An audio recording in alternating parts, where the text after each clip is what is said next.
Hello and welcome back to the OSM channel. In today's video, I'd like to teach you how to replace the trunk lift supports on a 2010 through 2017 GMC Terrain.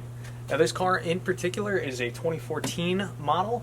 Now total cost for this repair, assuming you have a couple hand tools, it'll be about $30 for a couple of aftermarket struts. I will leave a link in the description down below as to where you can purchase those. Now just to verify the customer's complaint, I have opened and closed this trunk several times. I would describe these supports as weak, but they are still functional. The customer has told me that at times these lift supports will not hold the trunk open, so we're going to go ahead and replace them anyway. Now let's go over the tools you're going to need to complete this job. Tools and materials required for this job: a small flathead screwdriver, a pair of needle nose pliers, a pair of safety glasses, got to protect the eyes, and finally a new pair of replacement lift supports. Okay, so you're looking at where the lift support connects to the trunk. Now, this is basically a ball and socket joint, right? So you have this metal bracket held onto the car with these two Torx screws. Attached to the metal bracket is a ball, and then the lift support acts like the socket. It kind of surrounds the ball. So what prevents the lift support from popping off that ball? Well, there's actually a little metal C-type retention clip. So in order to pop that off, you're going to want to throw some safety glasses on, grab your flathead screwdriver, and I have confirmed that the new lift supports do include new retention clips, so I'm not really worried about damaging these. But you can see there's a little flat spot where you can make a purchase with a screwdriver, and at this point you have two options. You could either try and pry this out if you're not worried about damaging this retention clip, which I'm not, or you could take a pair of needle nose pliers, get it in here like so, and then kind of gently work it out of here like so. And that's what that retention clip looks like. So very easy to remove these out of here. So now that we've removed that metal retention clip, the lift support is no longer held onto that ball. So at this point, we can go ahead and try and pop that off.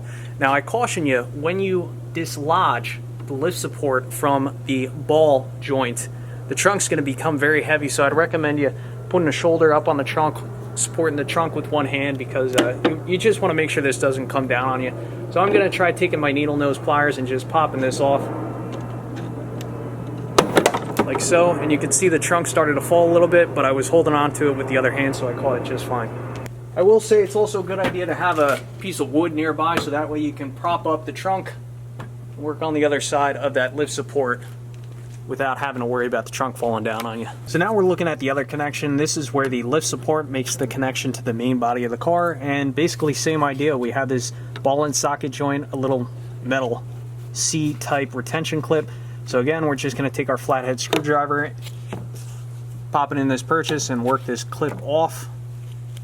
Pry it out without your needle nose if you like. I like to control it with the needle nose so that way it doesn't pop all over the place, but we pulled that out. With these, we should be able to pop this lift support right off. Now we are ready to install the new lift support. However, as mentioned earlier, the new lift supports have pre-installed new metal retention clips, which in my opinion, that's a good thing. Never a bad thing to have new clips. However, we cannot install this socket joint onto the ball without at least sliding this retention clip forward. So here's my recommendation. Take your flathead screwdriver, and what we're going to try and do, we're going to try and pop this clip up, and we're going to work it forward, but we're not going to take it off all the way. We're going to bring it towards the end of the lift support. I don't know, maybe make like a 3/8 inch gap. So that's what you're looking for right there. And this will allow you to put the socket over the ball, and then when you're ready to install this retention clip, all we're going to do is just take our needle nose pliers and we're going to tap that clip in, and things will be good. So that's my recommendation. If you want, you can pop these clips off all the way. However, then it becomes very challenging to reinstall these clips onto the support. Now, if you do pop this clip off and you do need to reinstall it, you have two options. You could take a pair of pliers and you could put your pliers in here and kind of spread it open. However, a much easier option, if you do happen to have a pair of snap ring pliers, this makes it a breeze installing these clips back onto the lift support. So you just put your snap ring pliers on like so. You can kind of see where this lines up, so this will allow you to expand the clip out and it'll slide on nice and easy. So let's go ahead and install these lift supports. So I have the camera pointed towards the bracket on the main body of the car. Something else important that I want to mention, where you have the silver part, or the thinner part of the lift support, this is going to connect to the trunk. The thicker end, the black cylinder, is going to connect to the main body of the car. Also, something else I want to mention, there is a dab of new grease in the socket joint. If you notice that there's no grease in there, not a bad idea to put a little bit of grease in there to help lubricate this joint. As you can see, we have our clip backed off slightly, so this should allow us to insert the socket right over that ball. And from here, I'm going to take my needle nose pliers and just try and tap this clip down. So far, so good. And that popped right into its receiver. And now if I try and pop this off, it will not come off. So we have a good connection there. Let's do the same thing on the trunk. All right, now we're focused on the ball joint on the trunk side of the car.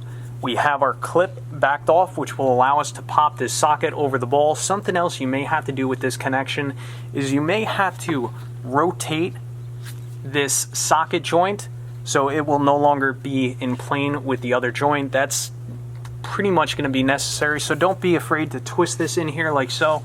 That's important to get it lined up properly. But I'm going to lift the trunk up slightly. My 2x4 may fall.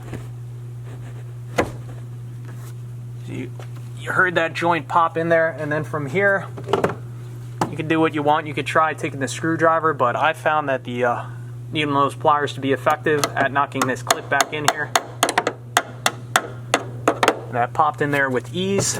Now I'm going to try and pull this off. Not coming off, so that confirms that we have reinstalled this lift support properly. We'll do the same thing on the other side. I'll do that off camera, and then we will give it a test. All right, I have the two new lift supports installed, so let's go ahead and give this a test.